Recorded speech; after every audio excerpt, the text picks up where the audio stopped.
नमस्कार, आप देख रहे हैं आरएन न्यूज। मैं हूं आपके साथ पल्लवी सिंह। रुक करेंगे बिहार से जुड़ी बड़ी खबरों की ओर। सीएम नीतीश कुमार ने बुधवार को पटना के छठ घाटों का निरीक्षण किया है। उन्होंने स्टीमर से गांधी घाट से लेकर पटना सिटी के कंगन घाट तक गंगा घाटों को देखा। इसके बाद दानापुर के नासरीगंज तक भी वो पहुंचे और इस दौरान निरीक्षण के दौरान मुख्यमंत्री ने घाटों की सफाई, सुरक्षा और स्वच्छता के संबंध में अधिकारियों को दिशा निर्देश जारी किए। साथ ही चेतावनी देते हुए कहा कि 3 नवंबर को एक बार फिर से छठ घाटों का निरीक्षण करके तैयारियों का जायजा लिया जाएगा। उस समय तक सभी व्यवस्थाएं दुरुस्त हो जानी चाहिए। उनके साथ ही डिप्टी सीएम तारकिशोर प्रसाद भी मौके पर मौजूद थे।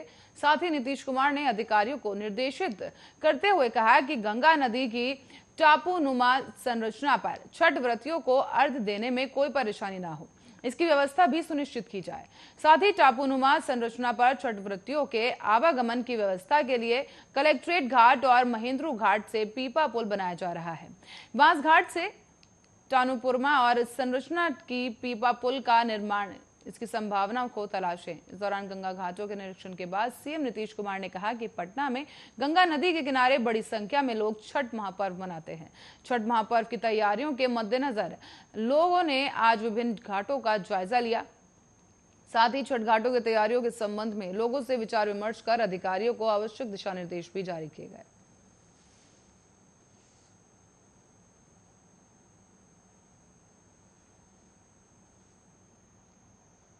और अरवल के पुलिस कप्तान राजीव रंजन के पटना स्थित निर्माणाधीन फ्लैट से उनके चालक का फंदे से लटका हुआ शव बुधवार को बरामद किया गया। चालक का नाम गणेश कुमार बताया जा रहा है और उसने एसपी के रूपसपुर थाना क्षेत्र के बेली रोड स्थित रिम्मा रेसिडेंसी में निर्माणाधीन फ्लैट में खुदकुशी कर ली। इस मामले में पटना के सीनियर एसपी समेत तमाम वरीय अधिकारी जांच में जुट चुके हैं। घटना के बाद पुलिस महकमे में भी हड़कंप मच गया। तो वहीं अरवल एसपी राजीव रंजन ने बताया कि सिपाही अपनी बीमारी को लेकर काफी परेशान चल रहा था। उसका इलाज हालांकि एम्स सहित कई जगहों पर करवाया गया, लेकिन उसने 3 पन्नों का एक सुसाइड नोट भी लिखा है। एसपी ने कहा कि चालक गणेश कुमार ने सुसाइड नोट में इमोशनल लाइन्स भी लिखी। जय हिंद सर, मेरे बाल बच्चों का ख्याल रखिएगा।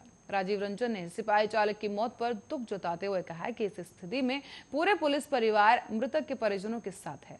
उसके बच्चे सूरज को बाल आरक्षी बनाया जाएगा और इसके साथ ही पुलिस प्रशासन नियमानुसार सभी तरह की मदद करने के लिए भी तैयार है। बता दें कि 1 साल के अंदर खुदकुशी का ये दूसरा मामला सामने आया है। इससे पहले किंजर थाने में तैनात महिला सिपाही मोनिका झा ने खुदकुशी कर ली थी। महिला सिपाही की खुदकुशी की जांच अभी पूरी भी नहीं हुई कि इस दौरान पुलिस महकमे में हैरान कर देने वाली एक दूसरी घटना सामने आ गई, जिसे लेकर पुलिस महकमे में हड़कंप मच गया है। फिलहाल घटना पुलिस पूरे मामले की जांच कर रही है और एसपी के निजी आवास से शव बरामद होने के बाद पटना में ही शव का पोस्टमार्टम कराया गया। इस दौरान पटना के सीनियर एसपी, डीएसपी समेत कई वरीय अधिकारी भी मौजूद रहे। और बिहार आने से पहले आरजेडी सुप्रीमो लालू यादव ने कांग्रेस प्रभारी भक्त चरण दास पर एक विवादित बयान दे दिया था। तो वहीं अब उन्होंने एक बार फिर से बिहार कांग्रेस और उनके नेताओं को छोट भैया कहकर संबोधित किया। उन्होंने कहा कि वो नेशनल स्तर पर वो कांग्रेस को मुख्य विपक्षी पार्टी मानते हैं, उसे मुख्य भूमिका में रहना चाहिए, लेकिन यहाँ बिहार पर छोटे भैया लोग कुछ काम करते रहते हैं। अब लालू यादव के इस बयान पर बवाल मच चुका है। साथ ही आपको बता दें कि बीजेपी और जेडीयू नेता ने इस मुद्दे पर लालू यादव को घेर लिया है। जेडीयू प्रवक्ता निखिल मंडल ने कहा कि लालू यादव आज भी कह रहे हैं कि नेशनल लेवल पर हम कांग्रेस को मानते हैं। ये अलग बात है कि वो प्रदेश लेवल पर कांग्रेस को जानते ही नहीं। ये बात स्पष्ट करता है कि मैच फिक्स है। इन लोगों ने मैच फिक्स कर रखा है और सभी जानते हैं कि कांग्रेस का मतलब गांधी परिवार। अब जब आप राष्ट्रीय स्तर पर सोनिया गांधी को मानते हैं तो बचता ही क्या है। वैसे भी कांग्रेस के पास विकल्प क्या है, चाहे आप उसे भौचक्कोधर कहें या फिर छुट भैया कहें, बिहार में तो आरजेडी की पिछलग्गू बनकर ही रहेगी। तो वहीं बीजेपी प्रवक्ता निखिल आनंद ने कहा कि लालू यादव ने पहले कांग्रेस के बड़े नेता को बकचोदर कहा और इसके साथ ही उन्हें अपमानित भी किया। अब वो बिहार कांग्रेस और उसके नेताओं को छुट भैया कह रहे हैं। लालू यादव कांग्रेस हाईकमांड से पंगा नहीं लेना चाहते। उनको पता है कि चारा घोटाला मामले में जांच बिठाने और चार्जशीट तैयार करने का काम कांग्रेस के इशारों पर हुआ था। पहली बार लालू यादव जेल भी कांग्रेस के शासनकाल में ही गए थे और बीजेपी के शासनकाल में उन्हें बेल भी मिल गई। उन्होंने ये कहा कि लालू यादव कांग्रेस से डरे हुए हैं। लालू यादव को पता है कि कांग्रेस उसको रसातल के गर्त तक भेज सकती है। बताते चलें कि कांग्रेस से डरा हुआ आदमी कांग्रेस से समझौते की ही बात करेगा। लालू यादव डरे हुए हैं क्योंकि वो सोच रहे हैं कि जिस तरह से कांग्रेस ने उन्हें निपटाया था, तेजस्वी यादव को भी निपटा देंगे, इसलिए वो रास्ता खुला रखना चाहते हैं।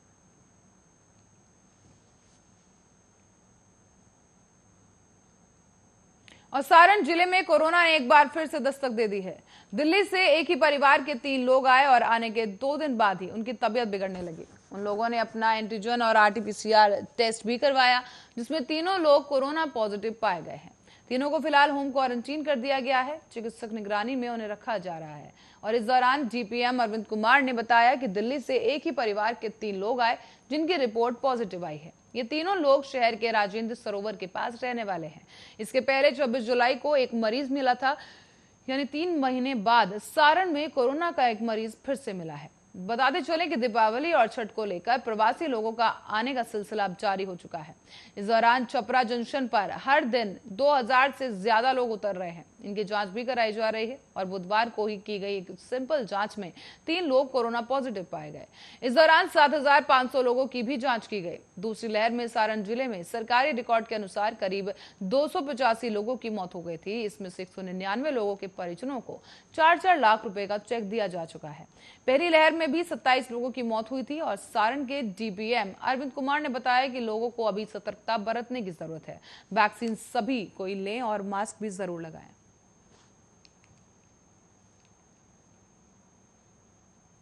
और बिहार के 2 विधानसभा सीटों के उपचुनाव प्रचार के लिए लालू यादव ने मोर्चा संभाल लिया है। करीब 3 साल बाद पटना लौटे लालू अपने चर परिचित अंदाज में नजर आए। साथ ही बुधवार को भी लालू यादव तय कार्यक्रम के मुताबिक मुंगेर जिले के तारापुर विधानसभा क्षेत्र में ईदगाह मैदान पर पहुंचे थे। यहां उन्होंने मंच से हुंकार भरी और जनसभा को संबोधित किया। ऐसा ही इस बार भी हुआ और लालू यादव को सुनने के लिए काफी संख्या में लोग ईदगाह मैदान में पहुंचे थे। इस दौरान उनके बेटे तेजस्वी यादव भी उनके साथ ही खड़े नजर आए। तेजस्वी यादव ने भी मंच से जनता को संबोधित किया और नीतीश सरकार पर निशाना साधा। काफी जोश में नजर आ रहे लालू यादव इस दौरान सर पर टोपी और गले में गमछा डाले नजर आए।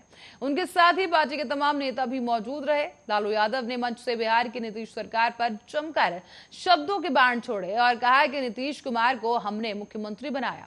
2020 के विधानसभा चुनाव में तेजस्वी यादव तो मुख्यमंत्री बन ही चुका था। आगे कहा कि नीतीश कुमार ने कहा था कि मिट्टी में मिल जाऊंगा लेकिन भाजपा में नहीं जाऊंगा, लेकिन क्या हुआ।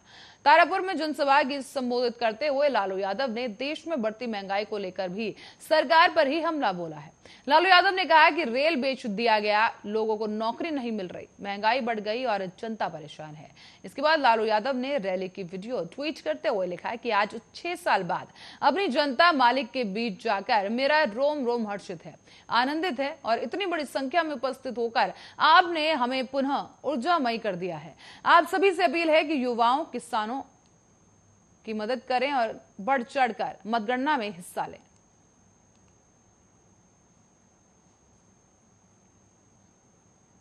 पटना हाईकोर्ट ने बुधवार को गोपालगंज जिले से बैकुंठपुर से आरजेडी विधायक प्रेमशंकर यादव के निर्वाचन को चुनौती देने वाली याचिका पर सुनवाई की है। कोर्ट ने विधायक को 3 सप्ताह में उन पर लगाए गए आरोपों का जवाब देने को निर्देश दिए हैं।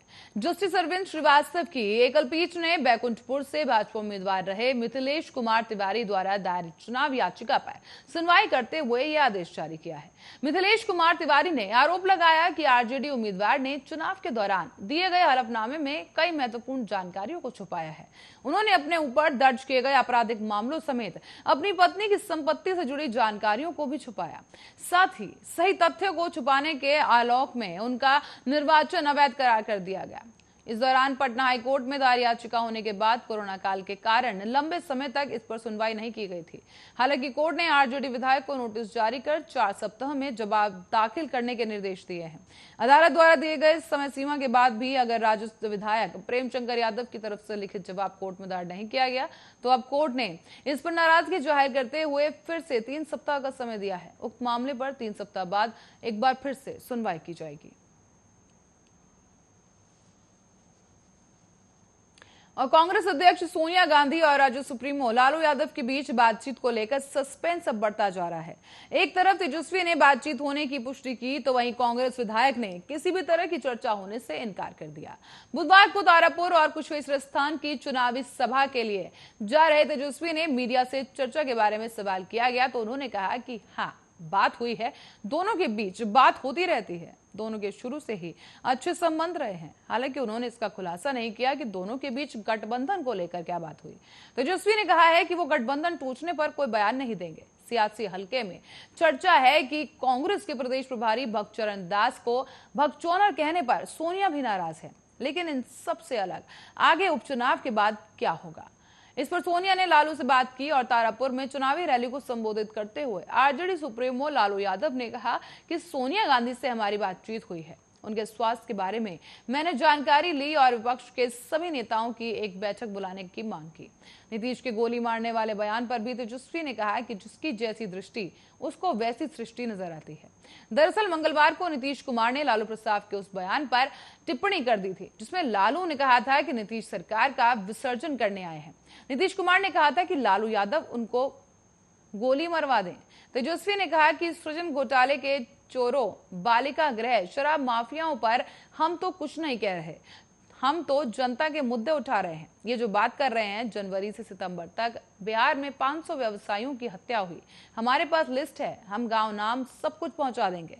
लोग हार को देखकर कुछ भी कहने लगते हैं।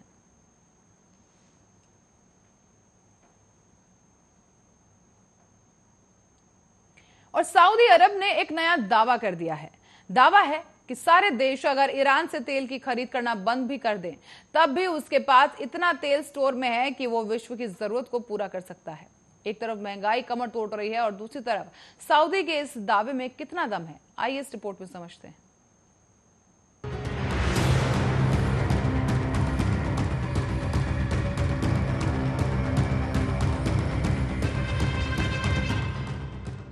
ईरान पर अमेरिकी प्रतिबंध फिर से लगने के बाद सऊदी अरब दावा कर रहा है कि वो ऊर्जा जरूरतों को पूरी करने के लिए काफी है।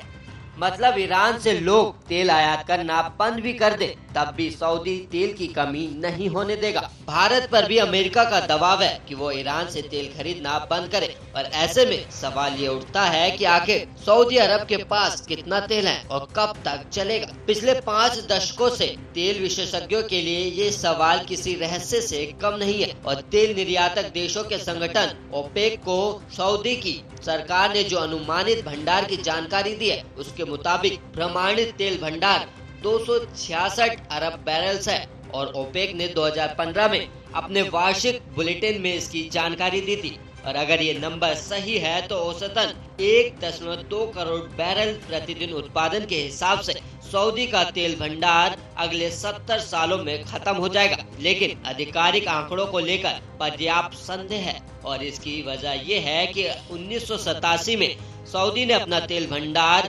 170 अरब बैरल्स बताया था, जिसे 1989 में बढ़ाकर 260 अरब बैरल्स कर दिया गया। और वहीं statistical review of world energy 2016 की रिपोर्ट्स के अनुसार सऊदी 94 अरब बैरल्स तेल बेच चुका है या खर्च कर चुका है। फिर भी आधिकारिक रूप से उसका भंडार 260 से 265 अरब बैरल्स ही है। अगर सरकार का डेटा सही है तो इसका मतलब ये हुआ कि सऊदी ने तेल के नए ठिकाने खोजे या फिर अनुमानित भंडार को ही बढ़ा दिया है। और वहीं अनुमानित भंडार को बढ़ाने का एक आधार ये हो सकता है कि जिन ठिकानों से तेल का उत्पादन हो रहा है वहीं और तेल है या फिर अब तक जितने तेल निकाले गए उसकी आपूर्ति फिर से हो गई है। लेकिन सऊदी में 1936 से 1970 के बीच ही तेल भंडार के विशाल और बेशुमार ठिकानों की खोज की गई है और इसके बाद इसकी तुलना में सऊदी में तेल के नए ठिकानों की खोज नहीं की गई। और समस्या ये है कि जहाँ जहाँ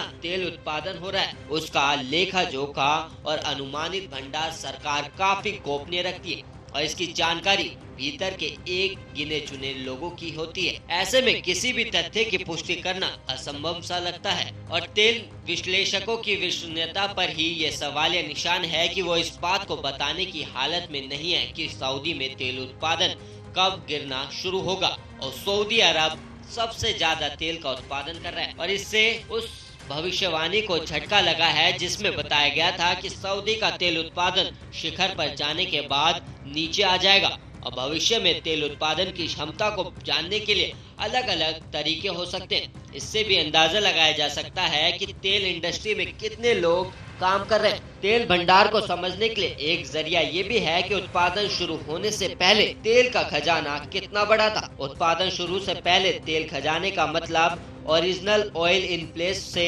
1970 के दशक में इस बात को लेकर व्यापक सहमति थी कि सऊदी अरब ने 530 अरब बैरल्स की OOIP की खोज की थी और अनुमानित OOIP की जानकारी अंतर्राष्ट्रीय आर्थिक नीति पर अमेरिकी सीनेट की उप समिति को सऊदी अरब और अमेरिका की तेल कंपनी अरमाको की तरफ से दी गई थी।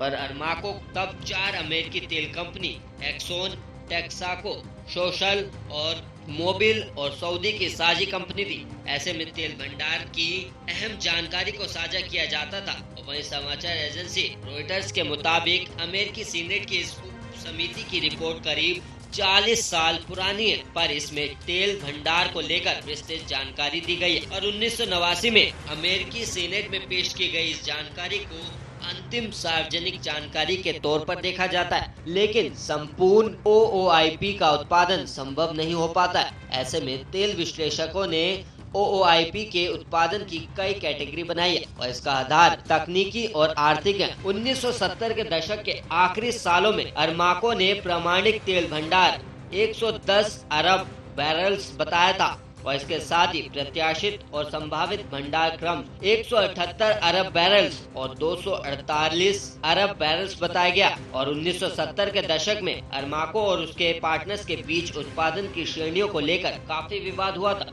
1980 से सऊदी अरब के पास अरमाको का स्वामित्व है और 1982 से कंपनी के पास तेल भंडार के फील्ड को लेकर जो जानकारी होती थी उसे गोपनीय बना दिया गया। और आगे चलकर सऊदी अरब ने ओपेक को प्रमाणित भंडार के बारे में जानकारी साझा करना शुरू किया और सऊदी ने ओपेक को प्रमाणित तेल भंडार 168 से 170 अरब बैरल्स बताया था। और सऊदी का यह आंकड़ा अरमाको ने अपने पार्टनर्स को कुछ साल पहले जो दिया था उससे ज्यादा है। पर अरमाको ने प्रमाणित तेल भंडार 110 अरब बैरल्स बताया था, लेकिन अरमाको ने संभावित तेल भंडार की जानकारी जो अमेरिकी सीनेट को दी थी उसके ये करीब है। और आंकड़ों में असमानता से कई सवाल भी उठते हैं। ये कोई असामान्य बात नहीं है कि कोई भी देश शुरू में अनुमानित तेल भंडार से ज्यादा तेल का उत्पादन करता है और नए तेल और गैस भंडारों की खोज से कुल तेल भंडार में बढ़ोतरी होती है। जाहिर है इससे अनुमानित भंडार में भी बढ़ोतरी होती है और तेल भंडार को लेकर कोई अनुमान स्थिर नहीं रह सकता है और कई बार प्रत्याशित तेल भंडार संभावित की श्रेणी में आ जाते हैं और आखिर में प्रमाणिक बन जाते हैं। लेकिन सऊदी के साथ दिक्कत ये है कि वो 1980 के दशक से ही 265 अरब बैरल से आसपास है और सऊदी अरमाको के शेयर को स्टॉक मार्केट में लाने पर विचार कर रहा है और 5% शेयर निवेशकों को देने की बात कही जा रही है। अगर अरमाको शेयर बाजार में लिस्टिंग के नियमों का पालन करती है तो उसे तेल भंडार के बारे में जानकारी को साझा करना होगा। हालांकि ये भी कहा जा रहा है कि अरमाको के शेयर बाजार में आने के बाद भी ज्यादा पारदर्शिता की उम्मीद नहीं की जा सकती और सऊदी में तेल का भंडार कितना है और कब तक चलेगा ये अब भी रहस्य बना हुआ है। रिस्टर्ड एनर्जी एक जानी मानी कंसल्टेंसी है और इसका कहना है कि सऊदी के पास प्रमाणित तेल भंडार 70 अरब बैरल्स है और प्रत्याशित संभावित 120 अरब बैरल्स है। और रॉयटर्स का कहना है कि अगर नए तेल भंडार की खोज होती है तो कुल तेल भंडार 168 और 212 अरब बैरल्स के बीच हो सकता है। हालांकि ये सारे आंकड़े सऊदी के आधिकारिक आंकड़ों से कम हैं। स्पेशल रिपोर्ट आर्य न्यूज। इसी तरह फिलहाल के लिए बुलेटिन में इतना ही। देश तो नहीं तमाम खबरों के लिए बने रहे हमारे साथ, देखते रहे आर्य न्यूज।